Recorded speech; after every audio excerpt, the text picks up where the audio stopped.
Halo, apa kabar? Assalamualaikum warahmatullahi wabarakatuh. Semoga selalu dalam keadaan sehat walafiat, tetap semangat. Apa kabar Anda semua ya? Kami senang sekali loh bisa kembali menjumpai Anda hari ini dalam program Off the Record, membaca berita di balik berita. Tetap bersama kami, alhamdulillah masih terus bersama kami. Saya Hersbun Arif. Dan saya Agi Beta membersamai begitu, membersamai ya, bukan mempersamai. Mempersamai Iya. membersamai. Oke, saya kira, kita mesti bahas, secara dalam soal pemecatan, sebenarnya peresmian Mhm. secara formalitas pemecatan dari, Ya. Jokowi, Jokowi, Gibran Rakabuming dan, Bobi Nasution Bobi. ya. Karena Bobi ini Mhm. kan seperti kita tahu bahkan dia sudah lebih duluan kan udah pindah ke Gerindra Betul. ya gitu. Jadi Mhm. ini tentu menarik, mengapa kok baru sekarang? Karena saya membaca juga di Mhm. media sosial kan banyak sekali yang mempersoalkan, terlambat, kenapa baru sekarang, kenapa nggak kemarin ketika menjelang, pilpres dan, pileg, atau setidaknya kemarin menjelang pilkada karena tetap Pak Jokowi Mhm. cawe-cawe. Ini yang mesti kita nanti bahas, mengapa itu dilakukan baru sekarang, dan tentu saja kemudian Mhm. kaitannya ini, kelihatannya ini fenomena Pak Jokowi yang sampai sekarang menyatakan partai perorangan kan, walaupun waktu itu sudah dinyatakan sebagai, dipecat, kata bahasanya nggak Iya. dipecat sih, Hasto pada tanggal 4 Agustus waktu itu, 4 Desember dia menyatakan itu, Mhm. tidak bersama lagi, bukan merupakan bagian dari PDIP lagi kan, bahasanya tidak Mhm. langsung gitu ya. Tapi kalau sekarang jelas Betul. itu yang dibacakan oleh, Komarudin Watubun itu, 3 SK sekaligus ya pemecatan itu. Sesungguhnya Betul. ada 27 orang itu bersama dengan, Jokowi and Fem-nya itu yang dipecat gitu ya Mbak, tapi yang, Mhm. SK-nya dibacakan oleh Komarudin Watubun itu 3 orang, yakni Jokowi, Gibran Rakabuming, Iya. dan, Bobi Afif Nasution. Nah, ini menarik untuk kita dalami Mbak, apa yang terjadi, dan orang tentu kita mesti, jangan lupa mengait-ngaitkan dengan pernyataan Ibu Megawati yang, dia mendengar informasi akan ada yang mengawut-awut, kongres, Mhm. PDIP. Saya kira itu, latar belakangnya kenapa kemudian segera setelah itu diumumkan soal ini, gitu ya Mbak Agi ya? Iya, betul sekali Mas Ersu. Jadi ini sekarang kurikulum vitae dari Jokowi dan juga Gibran begitu ya, terutama Mmm, karena yang satu mantan presiden, yang satu adalah wakil presiden saat ini definitif dan menjabat. Itu ditambahkan ke dalam profil mereka sebagai tukang kader pecatan PED, dari. ya kader pecatan. Iya, Kong kong sebagai kader iya, pecatan begitu. Ini mhm, luar biasa sekali begitu, di mana seseorang yang masih menjabat secara definitif sebagai orang nomor dua di negara sebesar Indonesia dipecat oleh partainya. Ini mhm, berita besar gitu ya. mhm, Begitu juga dengan posisi Jokowi, walaupun dia sudah tidak menjabat lagi, tapi kan Jokowi ini masih berusaha terus untuk cawe-cawe dan menjadi 3 periode secara tidak resmi begitu kekuasaannya lewat lewat anaknya, lewat kroni-kroninya begitu ya, lewat oligarki yang dekat dengannya dan sebagainya. Jadi ini peristiwa ini tidak main-main tentunya ya iya Mas iya iya Yersu. iya, Ya ini salah satu sejarah yang tertoreh di Republik Indonesia di mana mereka ini dipecat gitu. iya. Dan bahkan nanti pers luar negeri pun kalau seandainya mereka mendefinisikan kedua orang ini pun bisa disebutkan di situ bahwa mereka ini dipecat oleh partainya dan sebagainya begitu. Ya, Mhm, pecat itu sendiri di dalam kata pecat itu sendiri, bahkan di situ dicantumkan misalnya seperti eh, Jokowi di situ disebutkan, ini saya kutip saja nomor berapa nih? Nomor 7 bahwa sesungguhnya sikap dan tindakan dan perbuatan saudara Joko Widodo selaku kader PDI Perjuangan yang ditugaskan oleh partai sebagai Presiden Republik Indonesia masa bakti bla bla bla gitu ya, mhm, dua mhm. periode telah melanggar ADART Partai tahun 2019 serta kode etik dan disiplin partai. Bayangkan, ini Enggak, mungkin melanggar. mungkin lebih baik ini, supaya lebih afdol, kita simak aja ya. Ini bagian yang ini saja, yang Iya, bagian pertimbangan bagian ini pemecatan ke saja. Pak, Jokowi ya, nggak perlu dengan Gibran dan, Bobi, kan sama ini, hampir sama. Oke, yang bagian Pak Jokowi yang Betul. kita kita dengarkan ya, Mhm. penjelasan dari Komarudin Watubun ya. Ya. Menetapkan satu, memberi sanksi organisasi berupa pemecatan kepada Joko Widodo dari keanggotaan Partai Demokrasi Indonesia Perjuangan. Dua, melarang saudara tersebut di atas pada diktum 1 di atas untuk tidak melakukan kegiatan dan menduduki jabatan apapun yang mengatasnamakan Partai Demokrasi Indonesia Perjuangan. 3.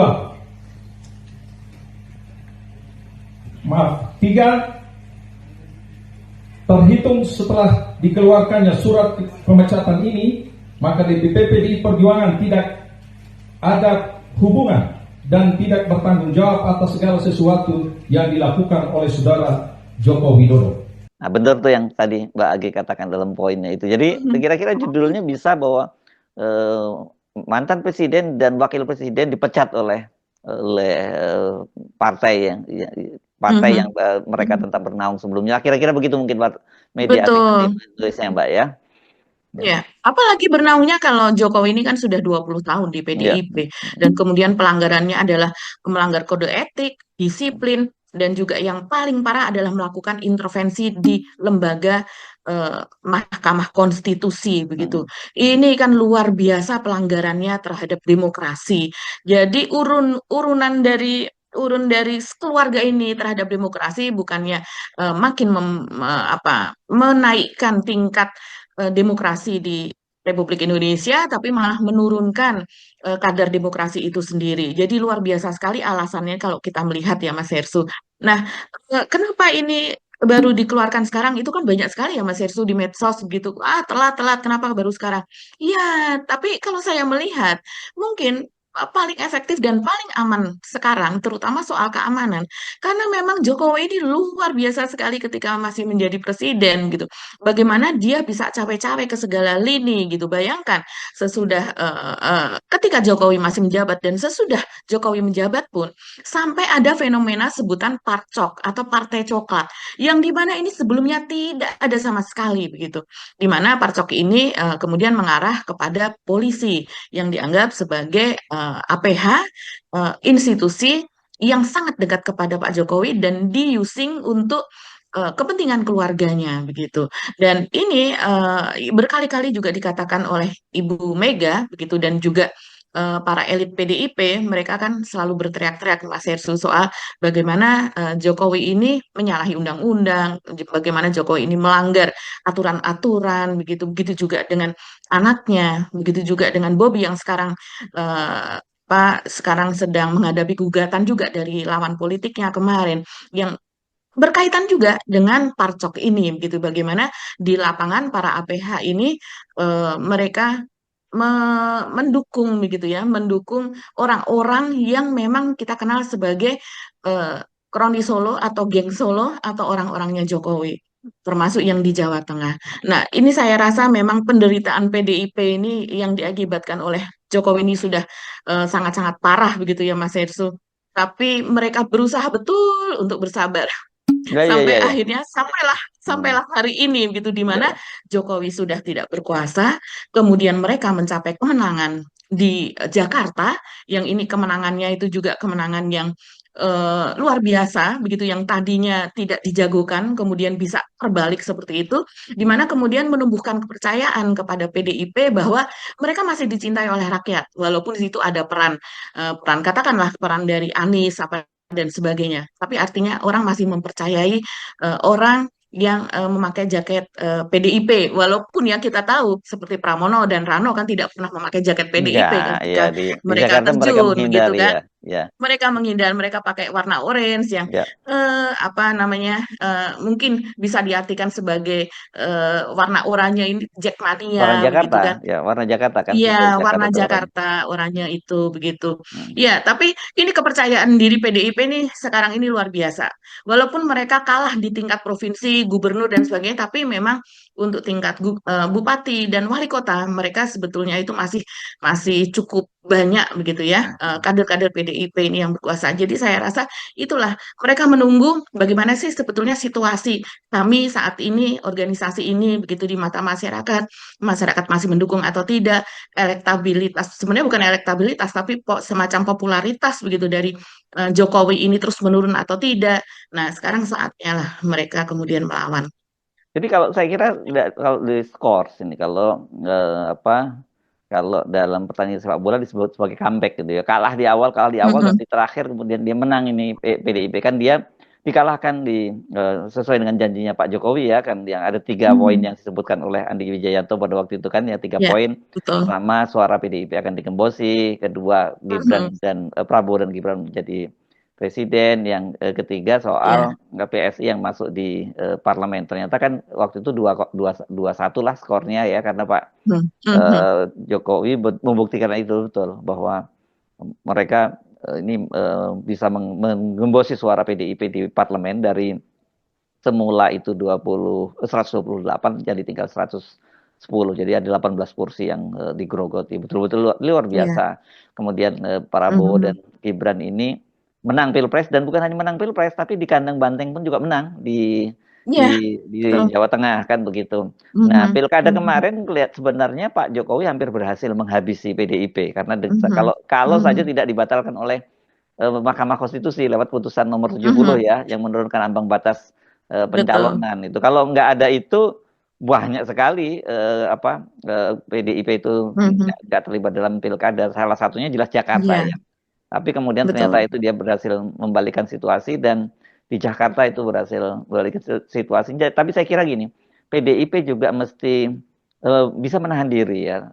Jangan terlalu euforia di Jakarta untuk mengklaim kemenangan itu sebagai kemenangannya PDIP. Mhm. Karena banyak faktor sebenarnya kemarin itu mengapa PDIP bisa membalikkan situasi di Jakarta itu. Ada tadi sudah menyebut salah satu faktor Anies. Tapi ada faktor juga penolakan terhadap Ridwan Kamil yang sangat besar. Gitu Betul. ya. Mhm. Kalau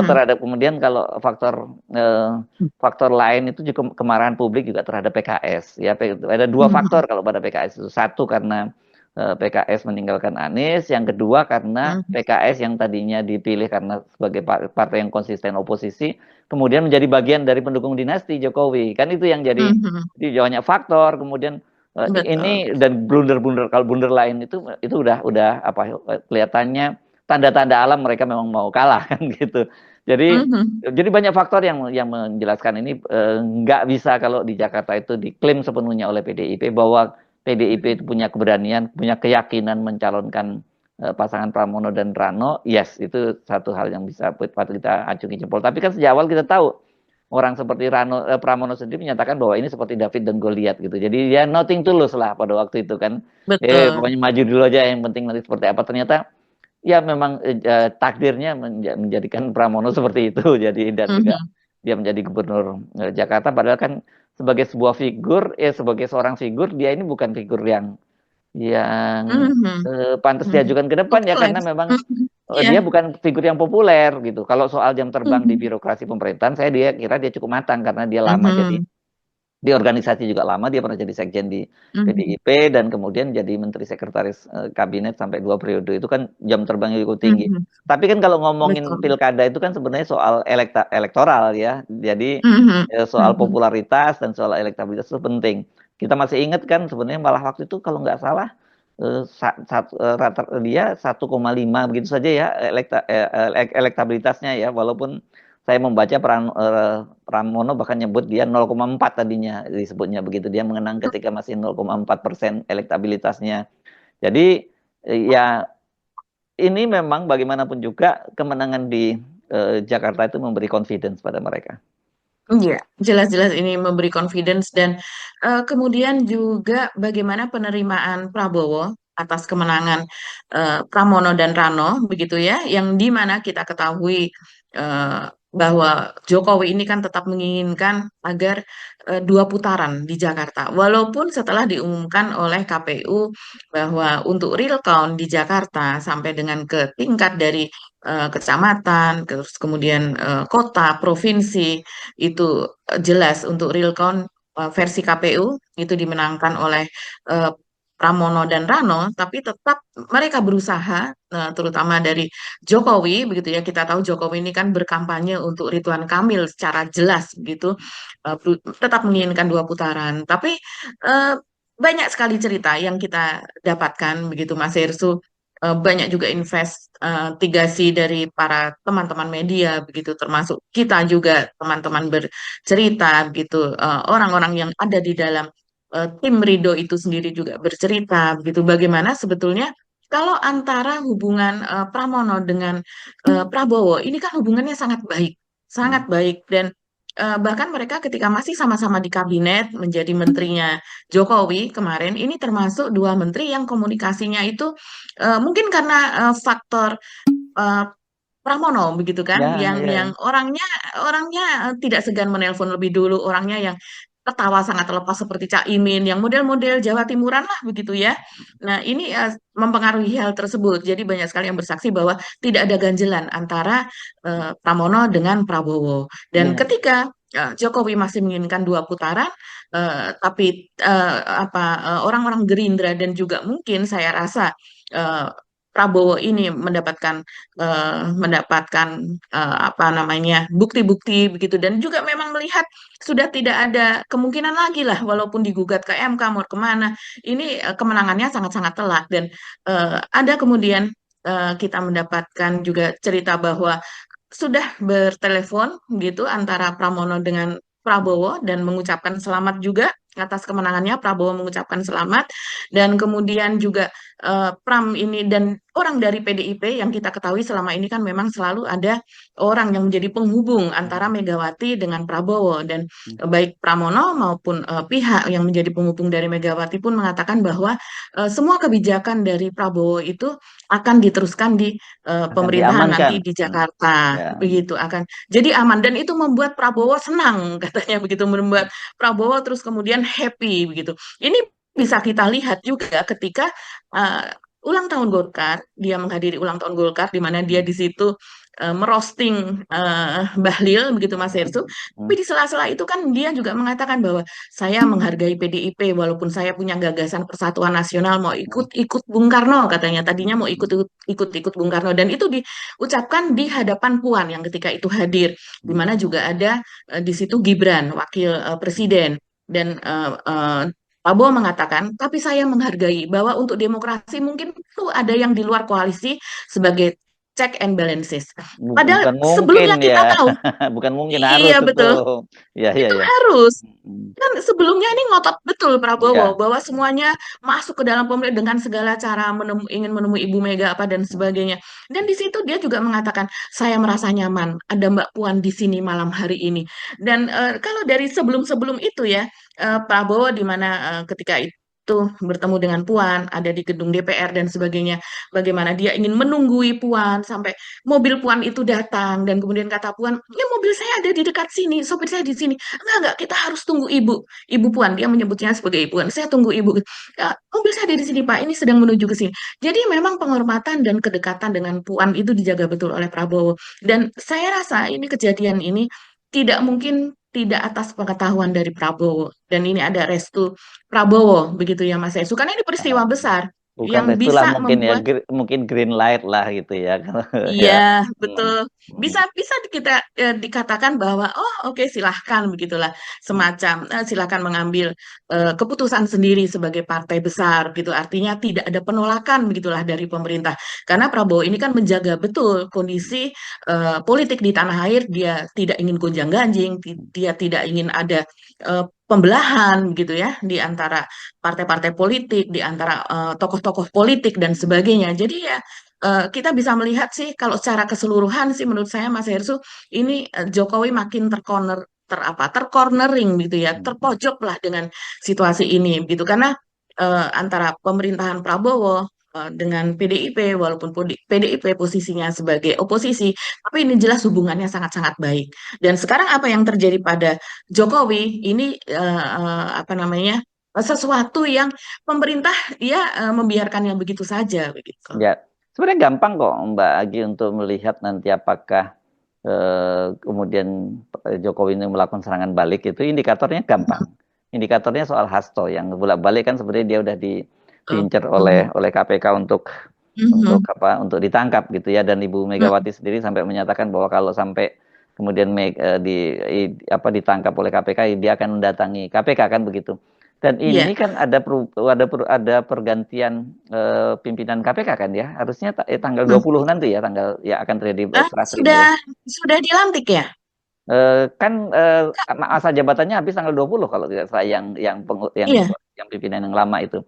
Dan walaupun kita tahu sekarang ini yang terpilih ini tetap aja di eranya Pak mereka-mereka yang hasil tim seleksi dari pemerintahnya Pak Jokowi. Dan pada waktu itu kan sebenarnya banyak yang mendesak agar itu dibatalkan ya soal hasil tim Iya, panselnya yang di era Pak Jokowi, tapi kemudian tetap betul. dilanjutkan oleh pemerintahnya Prabowo dan sempat Hmm. ditunda kan pada waktu itu oleh DPR, tapi tetap dilanjutkan.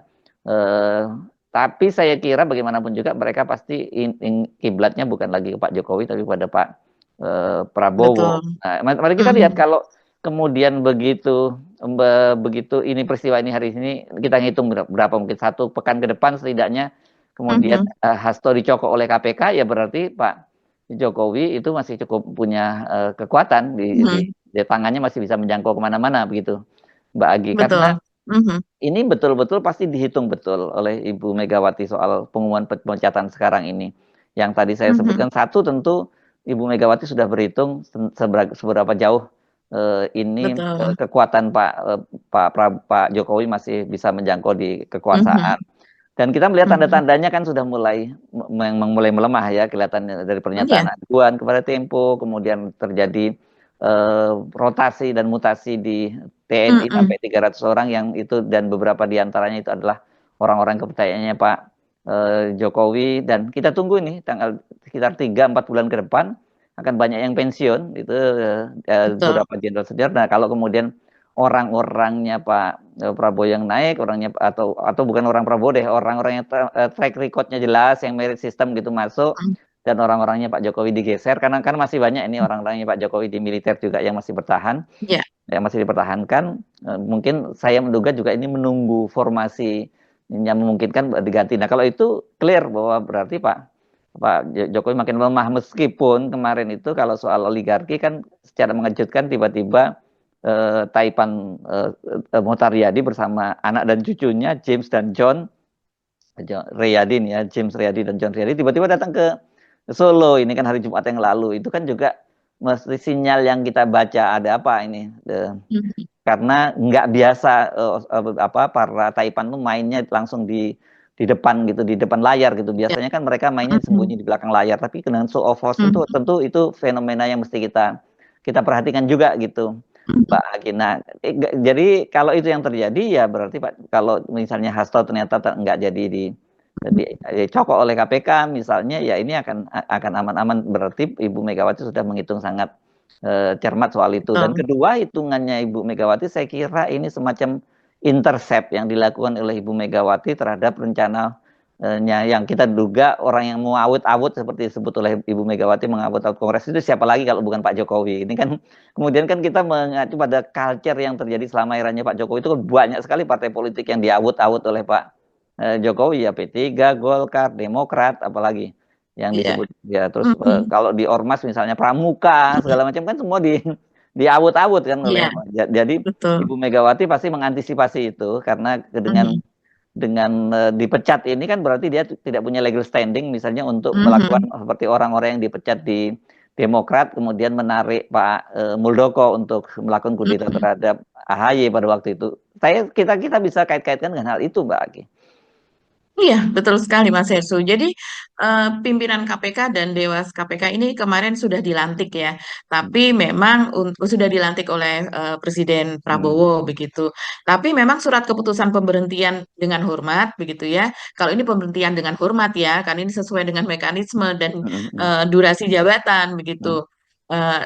Kepada para pimpinan KPK lama itu baru akan mulai tanggal 20 Desember nanti, Yes. karena kan mereka memang ini hanya pelantikannya itu dimajukan gitu, dipercepat begitu. Nah, ini eh, kita akan melihat nih, kita juga sebetulnya sebelumnya kita agak terkejut ya Mas Hersu, karena seleksi pimpinan KPK ini kan Hmm. kemudian dikembalikan lagi begitu, surat dari presiden ini dikembalikan lagi karena itu surat dari presiden masih masa Jokowi. Jadi Hmm. Jokowi melakukan 2 kali seleksi. Itu kan itu tidak boleh Hmm. berdasarkan undang-undang KPK yang baru begitu. Nah, kemudian ini dikembalikan, tapi ternyata usulan dari Prabowo tetap orang yang sama begitu, tidak dilakukan seleksi lagi. Jadi masih tetap orang yang di masa Jokowi. Jadi benar seperti kata Mas Hersu, ini indikasinya nanti sesudah mereka ini menjabat, apakah mereka ini akan menjadi kemajangan tangan dari Jokowi, begitu ya, menjadi ada unsur cawe-cawe Jokowi yang tetap mereka akan lakukan ataukah tidak.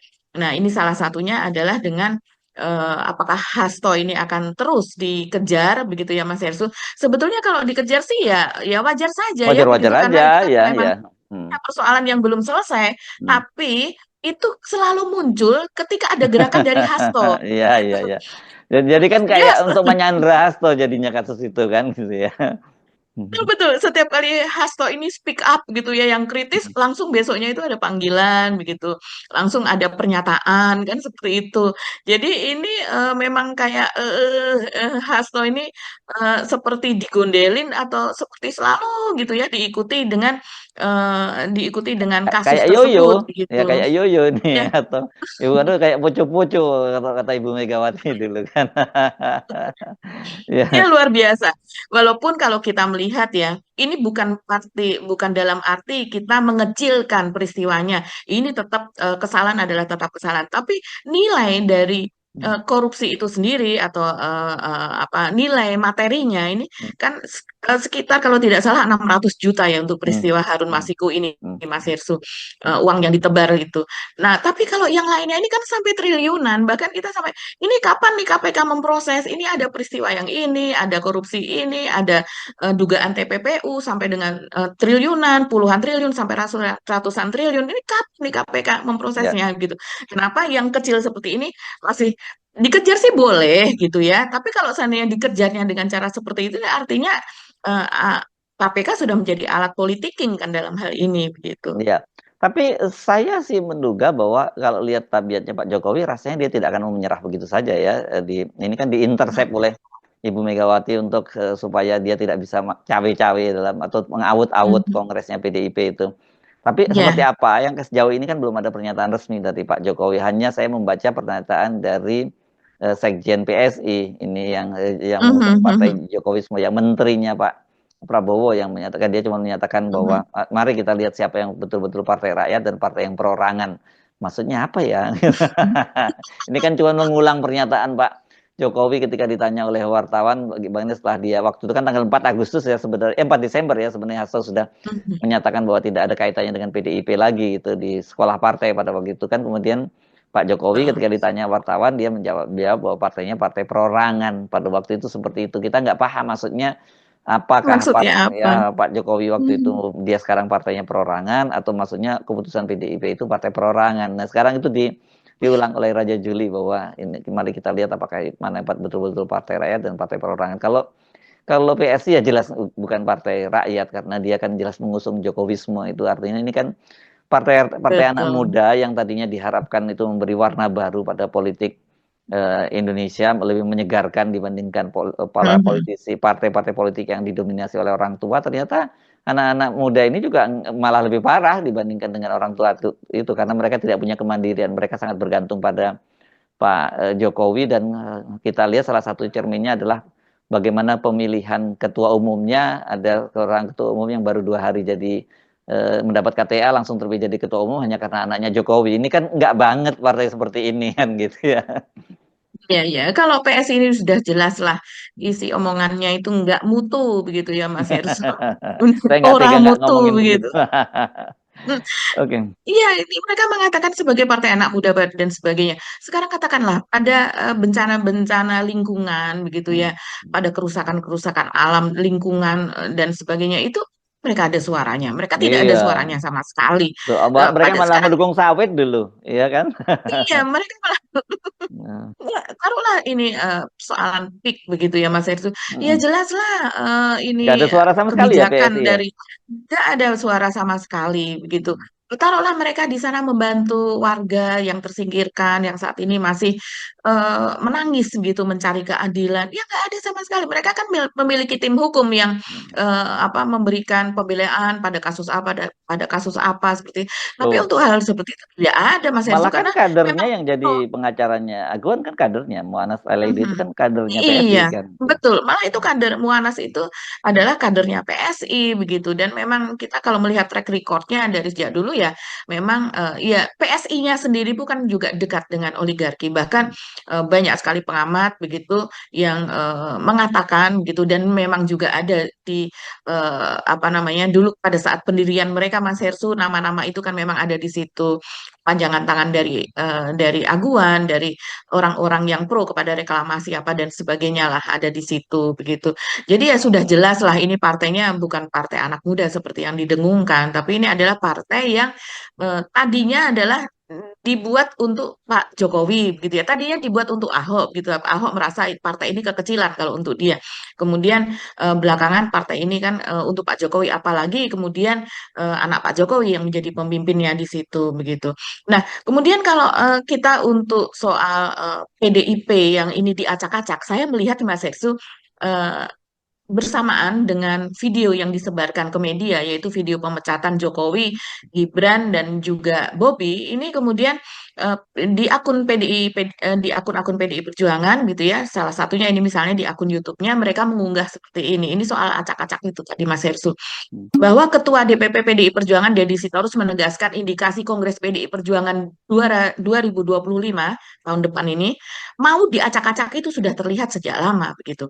Dan Deddy mengatakan bahwa indikasi sejumlah pihak yang berencana mengacak-acak Kongres PDI 2025 itu sudah terdeteksi sebelum-sebelumnya begitu. Jadi kalau seandainya Ibu Mega itu kemarin mengatakan itu sebetulnya mereka sudah mengetahuinya sejak lama. Salah satunya yaitu tanda-tandanya kita bisa lihat dari gugatan yang diajukan kelompok tertentu atau pihak yang didorong oleh orang tertentu.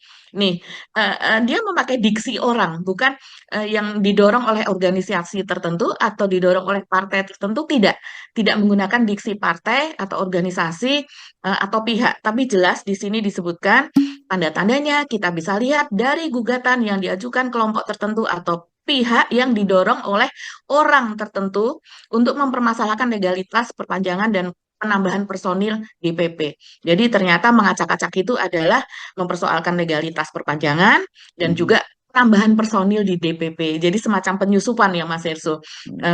Jadi orang disusupkan sebagai personil dimasukkan ke dalam partai begitu. Dan Dedi menjelaskan bahwa indikasi kedua juga terlihat banyaknya spanduk provokasi yang Oh, mempersoalkan iya, iya. legalitas kepengurusan PDIP Ya, ya begitu. Jadi tempat ya ini di Jakarta, menjelaskan. di jalan-jalan Jakarta banyak sekali kemarin ya, semaduk-semaduk gitu ya. Iya, betul, betul. Jadi kita melihat spanduk-spanduk bertebaran di Jakarta yang mempertanyakan juga soal itu. Kami sudah ketahui dan kami bahkan sudah melakukan salah satu respon beberapa waktu lalu. Dan di sini ada foto-foto dari Deddy Sitorus apa dan sebagainya yang dia memberikan keterangan soal mengacak-acak itu tadi. Jadi ya eh, kita bagaimana kita tidak menunjuk wajah Pak Jokowi kalau seandainya beriringan ini Ibu Mega mengatakan soal ada orang yang akan mengacak-acak PDIP dan kemudian pada Awut-awut. waktu yang mengawut-awut ya, Iya, kalau iya. Ibu Mega ini pakai bahasa mengawut-awut begitu. Kalau yang ada di akun resmi PDIP pakai bahasa mengacak-acak dan kemudian memecat Jokowi, memecat Gibran, memecat Bobi, bagaimana mungkin kita tidak menghubungkan itu semua begitu sebagai sebuah satu kesatuan yang memang saat ini sedang dihadapi oleh PDIP. Nah, ini pemecatan ini yang jelas seperti kata Mas Hersu, ini adalah untuk memutus rantai itu tadi. Jadi Yes. dengan dipecat, mereka mengembalikan KTA, kartu tanda anggota, baik dikembalikan maupun tidak, mereka jelas sudah bukan lagi anggota. Jadi Ya. kalau mereka akan menyusupkan orang personil di dalam gitu dan juga mereka masih mengaku-ngaku sebagai anggota PDIP begitu sehingga mereka membuat kongres tandingan dan sebagainya, yaitu jelas Ya. nantinya akan kalah begitu di hadapan hukum. Ya, ini intercept ya, ini operasi intercept lah. Jadi mereka punya data intelijen yang mereka tahu akan ada persiapan semacam itu, kemudian oleh Ibu Megawati diintercept. Jelas kok Ibu Megawati, pernyataan Ibu Megawati menyatakan seperti itu. Ayo kalau berani. Ini kan dia itu jadi sebenarnya Bu Megawati tahu, gue tahu kok apa yang lu lakuin kan gitu. Makanya kemudian Sangat. manifestasi dari pernyataan Ibu Mega tadi itu adalah dengan mengumumkan itu kan. Sebenarnya kan Ya. bolak-balik sudah diomongin bahwa sudah dia bukan bagian dari PDIP lagi kan begitu. Tapi kelihatannya mungkin mereka masih mencoba menjaga marwah Pak Jokowi, tapi kedua juga Ya, berhitung tentang apa yang kalau Pak Jokowi fight back pada waktu dia masih punya kuasa pasti betul. juga bisa dampaknya buruk Mhm. bagi PDIP. Jadi banyak sekali Hmm. pertimbangan-pertimbangan yang cukup matang dan tapi kita memahami kalau banyak netizen juga yang mempersoalkan udah terlambat ya kita memang juga waktu itu kita juga melihat itu terlambat ya. Kalau waktu itu misalnya Ibu Megawati melakukan pemecatan sebelum pemilu legislatif dan pilpres, mungkin kita menduga aja bisa aja terjadi peta pilpres juga bisa berubah begitu. Tetapi Mhm. yang mungkin dipahami oleh Ibu Megawati dan juga para petinggi PDIP itu kan bagaimanapun juga Pak Jokowi pada waktu itu masih full powerful begitu ya, dia bisa mengerahkan segala Betul. macam infrastruktur kekuasaan. Mhm. Dan ya kita sama-sama tahulah banyak juga catatan di kalangan internal PDIP yang sebenarnya sangat mudah kemudian Mhm. digunakan itu untuk menyandera mereka gitu ya, ketika mereka Betul. mulai macam-macam ya Kasus. mereka Mhm. kasusnya banyak, soal itu soal Madam Mhm. Bansos, soal BTS, soal juga Mhm. kemarin itu kalau soal bansos kan bahkan juga sudah ada yang digeledah kan rumahnya oleh Betul. KPK. Jadi tidak Mhm. sesederhana itu kenapa kemudian PDIP tidak segera Mhm. memutuskan untuk berikan, baru sekarang mereka melakukan. Terlambat yes, tapi mungkin buat dari Mhm. sisi kalkulasi mereka ini mungkin mudorotnya lebih kecil buat partai terutama gitu ya. Mhm. Walaupun sebenarnya kalau buat Mhm. bangsa ini mudorotnya lebih banyak. Pak Jokowi baru dipecat sekarang. Tapi kan Ibu Megawati dan teman-teman di PDIP punya perjuangan punya perkalkulasi sendiri untuk menghitung mudorotnya secara kepentingan partai politik dan para elitnya gitu.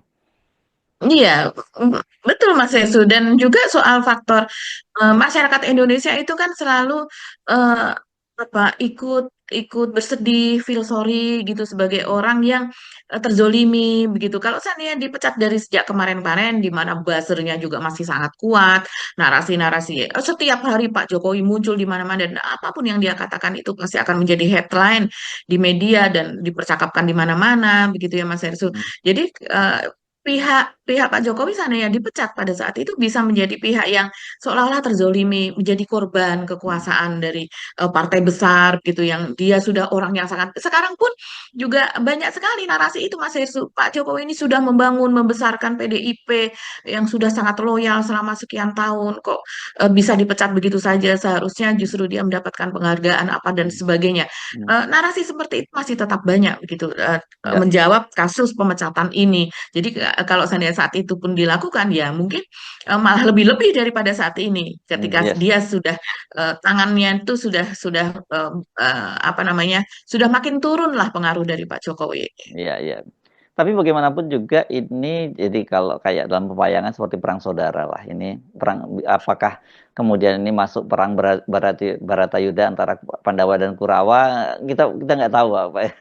Ya Mbak Agi, tapi saya kira kalau terjadi perang juga eskalasinya nggak akan seperti Baratayuda ya, karena tadi karena Pak Mm-mm. Jokowi Mm. tidak lagi dalam kekuasaan, sementara anda tadi menyatakan nggak mungkin ini kalau nggak ada green light juga dari Pak Prabowo kan gitu. Karena bagaimanapun juga buat Pak Prabowo itu sebenarnya ya kalau ini kemudian mereka langsung berhadapan juga cukup menguntungkan gitu. Pak Prabowo nggak perlu tangannya kotor kan. Bagaimanapun juga kan Mhm. hubungannya dengan Ibu Megawati masih tetap cukup bagus, meskipun Ibu Megawati dalam Betul. belakangan ini udah mulai agak mengeras juga pernyataan-pernyataannya, tapi kita tahu Ibu Megawati kan nggak bisa direm, itu yang membuat para orang Mhm. seperti Hasto, seperti Mbak Puan ketar-ketir setiap kali Ibu Megawati menyampaikan statementnya gitu ya.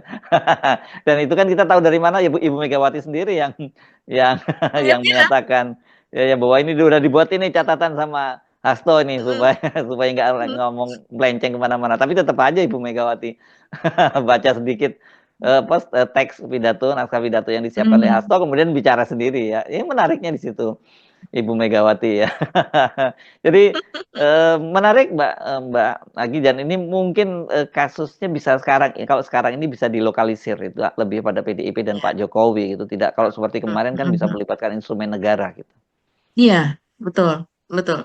Dan kemarin kan juga sebetulnya ketika ARA keluar dari PDIP, Budiman begitu ya, apalagi Hmm. ARA ini diikuti dengan loyalis-loyalisnya, dibuat narasi seolah-olah bedol deso apa dan setelah dilihat ternyata ya orang-orang tersebut bukan orang-orang yang signifikan, tidak memiliki jabatan penting di PDIP, bahkan juga tidak menjadi pengurus begitu kan. Hmm. Ya, tapi kan narasi seperti itu ketika Jokowi masih kuasa itu gampang sekali Ya, untuk duplikasi, untuk kemudian disebarkan gitu. ya. Nah, kalau sekarang kan ini PDIP apalagi sedang bergembira sih sebetulnya Mas Hersu, yaitu dengan walaupun banyak yang mengatakan PDIP ini pada saat pilkada kemarin dia boncos-boncosan gitu, tapi pada kenyataannya banyak sekali kadernya. Bahkan itu kadernya di tempat atau di provinsi yang memang dia inginkan ada kemenangan di situ untuk bekal 2029 nanti. Jadi ini pertaruhannya pertaruhan betul untuk 2029. Dan Yes. kita lihat akan berlabuh kemana ini Jokowi dan Gibran ini. Karena sudah ada wawancara dengan Bahlil ya. Apakah dia siap menerima Jokowi setelah Jokowi dan Gibran ini dipecat. Dan terlihat betul Bahlil sudah berbeda ya dari dulu. Berkelit gitu ya. Dia tidak mau menyebut nama Pak Jokowi. Dan ketika ditanya dia, ya semuanya. Kita tahu semua partai pasti menginginkan kader yang tokoh gitu yang potensial gitu. Ketika ditanya apakah Pak Jokowi, iya siapa saja, silahkan untuk bergabung dengan Golkar. Yang penting ini. Jadi beda dengan yang sebelumnya, yang kalau sebelumnya kan menginginkan begitu Pak Jokowi dan juga Gibran gitu untuk masuk. Kita sangat welcome apa dan Ya, memuji-muji seperti itu. ya, Sekarang sudah berbeda. ini kayak judul kayak syair lagu yang Jokowi yang dulu bukanlah Jokowi yang sekarang, gitu kira-kira lagunya. Gitu ya. Ya.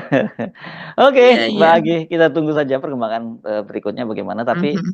saya dan kami, bukan hanya saya, kami Mhm. merekomendasikan, sangat merekomendasikan untuk terus cermati bagaimana babak-babak selanjutnya konflik antara Pak Jokowi dengan Ibu Megawati CQ PDIP itu, ya. Mhm. Iya. Kita akhiri perbincangan kita kali ini, Mbak Agi. Kita ketemu lagi insya Allah Mhm. besok. Saya Sebenarif. Dan saya Agi Beta, terima kasih atas perhatian Anda. Tetap salam 0%. Wassalamualaikum warahmatullahi Waalaikumsalam wabarakatuh. warahmatullahi wabarakatuh. Salam akal sehat.